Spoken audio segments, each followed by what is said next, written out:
Welcome to Being Revealed with Stephanie and Alex. I'm Stephanie Cunningham. I'm Alex Holtzaffel.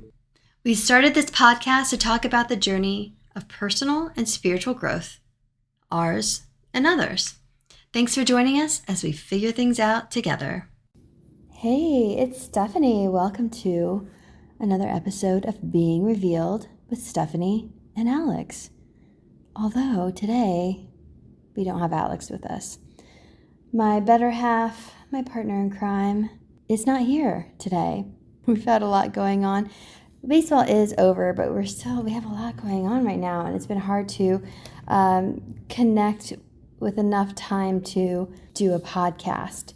So he's on his long stretch of work, and we just decided to make this one a solo effort. But he is always in our thoughts and always here right along with us. So today, I wanted to touch base on creating a core value system.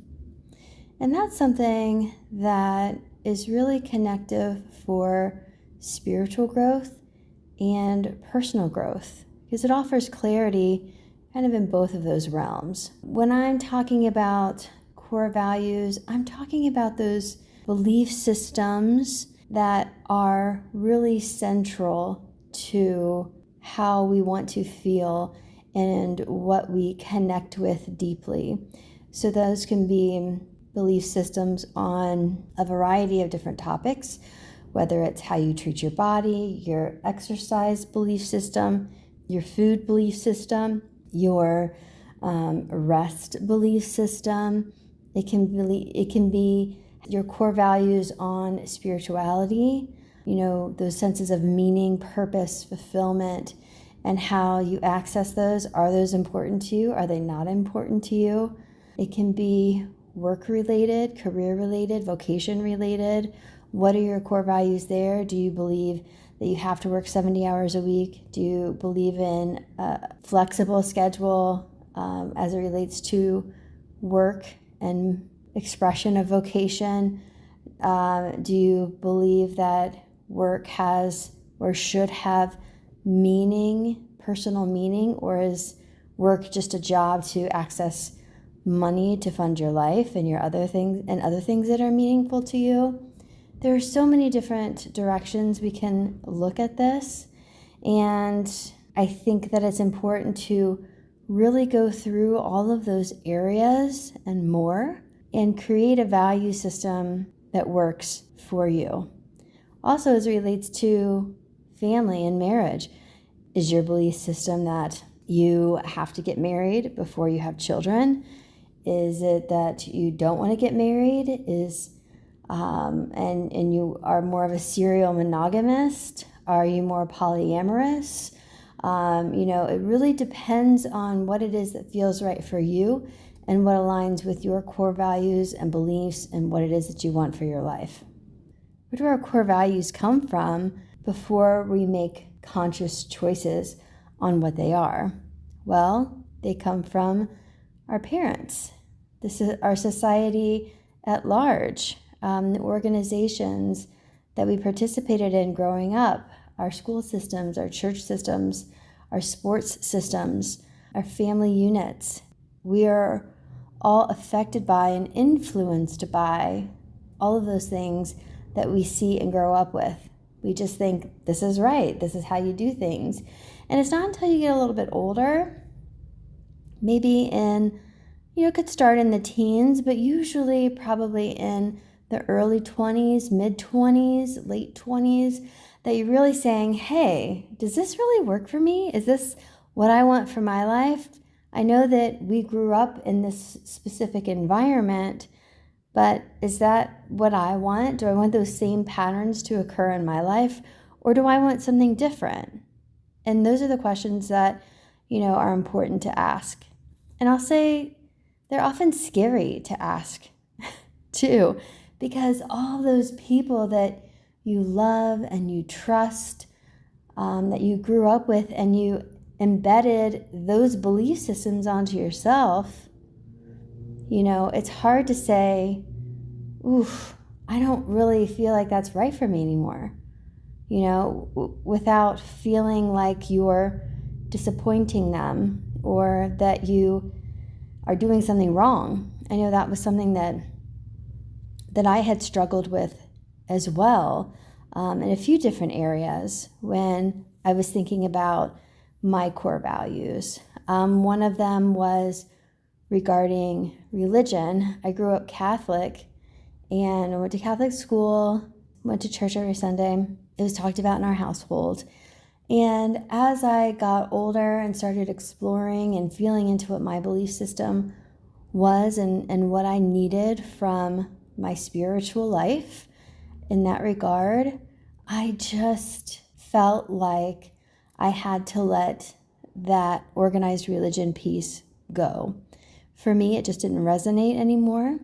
And who knows, in the future, it may again resonate, but it stopped resonating and I needed to go in a different direction. But it took me a long time, I will say, to say that out loud. First, it took a long time to come to terms with it on my own because it felt like I was disrespecting my family, disrespecting the teachings that I learned from them, disrespecting my parents and their authority and their relationship. And it was really difficult for me to come to terms with it. And then to say it out loud, to communicate, took another, several years as well.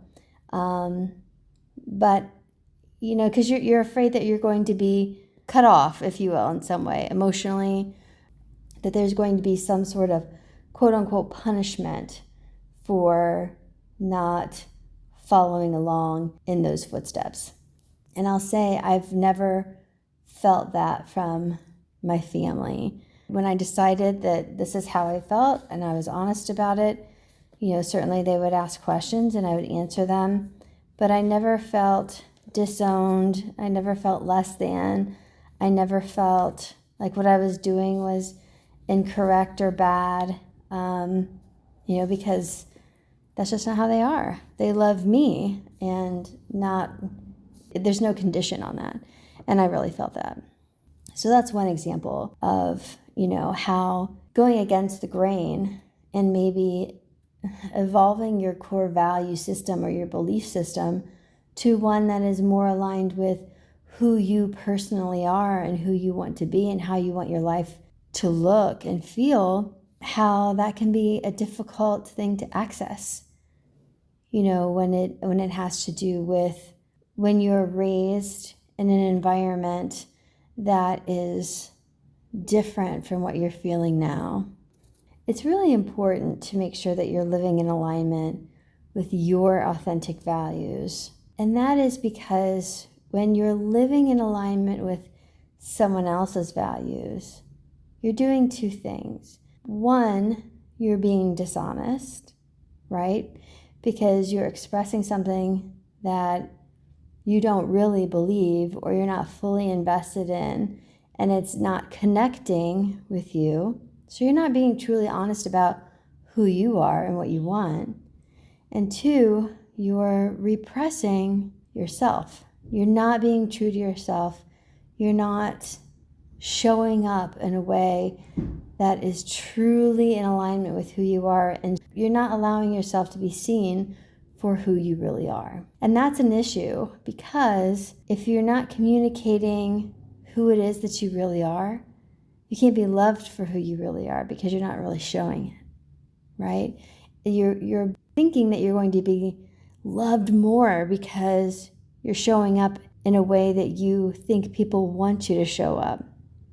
But in reality, you are disregarding yourself, disregarding your authenticity, your heart, what it is, what you want. You're repressing yourself and you're not being seen. You're not showing up as who you really are. So it's hard for people to accept you and love you if they don't even know who they're accepting and loving, if that makes sense, right? They might accept you and love you for who is showing up. They're accepting and loving who is showing up. But if you're not truly in alignment with who that person is, then it's really just a farce, right? It's disguise. It's cosplay. if you will. And that eventually gets old, it gets tired, it feels isolating, it feels disconnecting rather than connecting. It can really kind of blow up in your face. Believe me, I've been there. So once you do identify what your core values are, how you want to live, how you want to feel, how you want to work, how you want life to be, how you want to treat other people, how you want to be treated, and you're showing up in that authentic way, what that's going to do for you is it's going to offer you those feelings of peace and fulfillment and clarity of purpose, all those things that we're really looking for all the time. And if we just show up and connect with who we are and be honest about it, all of those things are right there, and all of those things that we desperately want to feel all the time are going to show up in our life, because we are making choices from that place of, this is how I want to feel, this is what I want to do, this is what I want my life to look like. And things will just start to evolve in a way that is so much more beautiful than you ever expected. And as far as how it can change or affect your relationships, well, what you really understand who you are, what you want, what your core value system is, what your true core value system is, not what you've embedded that may or may not still work, right? So when we go through this process of looking at our embedded core values that we've already grown up with and we already have established, we might continue on with some of those core beliefs. We might continue on and say, yes, those do resonate. I'm going to keep those and move forward. And that's fantastic. But you're doing it from a conscious place. You're doing it from a place of conscious decision making, of mature decision making, of doing the work to make sure that your life is in alignment and that you are matching up the things that come into your life, or you're calling in those things into your life that match up with your core value system. So how it can affect our relationship with others is that when we're being more honest with ourselves, we can be more honest with other people, and then we allow other people to be more honest with us, or we encourage that conversation. So when everybody's being honest about who they are and what they appreciate and what they want, then we can start the relationship from a truer place, right? A truer place of connection, because we're all being honest with what it is that we want or what we need or what we enjoy, and we can connect on a level that is more authentic. So as we think about our core values, whether it be spiritual belief systems, health-related belief systems, societal, cultural belief systems, whatever it might be, as long as we're being conscious of what it is that we're moving forward with, what it is that we really believe to be true for ourselves, that's the most important thing. It's important to kind of check in with ourselves over time and say, is this something that's still resonating with me? Yes or no? Did it resonate with me for a time? Why doesn't it anymore? What have I learned? How have I grown? How have I evolved? Because we're all constantly, the hope is that we're all constantly learning and growing. And that's going to cause us to evolve, and it's going to cause our belief systems to evolve, right? We don't have to rigidly believe something forever. When we know better, we do better. When we learn more, we connect with different things. There's always an evolution. So if you're someone who is just starting your journey of discovering your core values and how to align with your core values, I would really just sit down and say, boy, how do I want my life to feel? What are some of those things that I grew up with regarding core value systems, belief systems, how to work, how to live, how to engage with the world around me, how to engage with myself? What did I learn? What do I still believe to be true for me? And what have I evolved with regard to those things? How do I want to move forward from here? So it's doing some of that investigative work and really taking into account the decisions that you've made based on those past belief systems or ones that you want to continue on and take with you, how you want to move forward, what feels good, how you want your life to evolve, what you want it to evolve into, what do you want to focus on, what are your priorities, jotting those things down. What were you taught? What did you learn? What was embedded? And how do those belief systems and core values align with who you are and what you want today? And then you can take that information and move forward really in alignment with yourself and with what feels good to you. So that's really all I have for today. Alex will be joining me next time, and there might be some other people on as well coming up. So we hope to invite them if you have topics that you want to share or if you want to hear about, let us know.